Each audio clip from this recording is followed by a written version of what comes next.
looking at some of the unusual venues that we can use. Right. And I have been asked to look at it and conceptualize it. And that's what I'm doing now. So I'm going around certain places, looking to see where we can replicate things which are on a scale, on a much larger scale. So hopefully it can be done. And are these venues within the city limits or is it outside Colombo? At the moment, I'm looking at the city limits. For instance, I'll give you one of them. Like, say, if you take the Colombo Museum, facade like that, you don't need to build a facade. Yeah, the backdrop. You already got it. You got the backdrop there. And museums all over the world have stuff happening in it. You know, you got so much of acreage there. The Smithsonian does it. The Natural History Museum of Britain does it. Everybody do it. Why can't we do it? Exactly. What's stopping us from doing it? So you know that kind of thing. You need to take it one step further.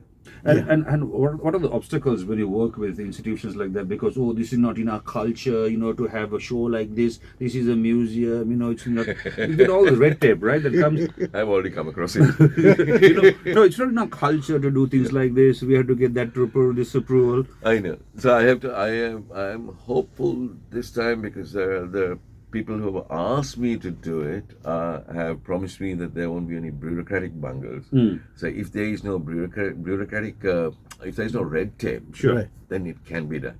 The trick is that when you do something in a place like this, in a heritage environment, you don't leave a footprint. So you have to be very careful not to leave a footprint. Are they afraid because it's not been done before, or because it's uncharted territory for them? Number one is, you're right there, it's uncharted territory. One. The other reason is that it's a lot more work. Yeah, and they're lazy. Yeah, I'll say it without saying it.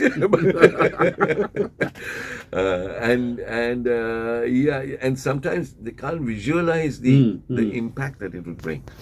And that's what you need. This country needs that. We have so much to offer. Apart from all these man-made structures as well, there's so much of beauty in this country. Putting it together, packaging it, and that's the challenge, I reckon. We talk about tourism. We talk about even our local audiences. We talk about the dearth of entertainment. We say there's nothing really good happening. Okay, let's do it. But we need. Another thing people talk about is, Colombo is a dead town. After a certain time, there's not much of nightlife. You know, how do you attract the tourists? You know, once you come and leave your bags, do the little Colombo triangle, little tour, and they head out of Colombo. And how do you keep the tourists in Colombo, make them spend? Exactly, that's the challenge. Yeah, and it can be done. It can be done. It's not an impossible. It's not rocket science. It's not rocket science, but it has to be done methodically. It has to be done well thought out, so that it doesn't fall. Yeah, because in a legal format. Yeah, and if it happens in a like what do you say? If you drop quality and you say, no, we do this because there's one word that I hate in the English language called shape. You walk into any place and then suddenly somebody say, come on, I shape karanda bolo. That shape is not acceptable. That's wrong at different levels. Yeah. Yeah. Yeah. Hey, we're going to take a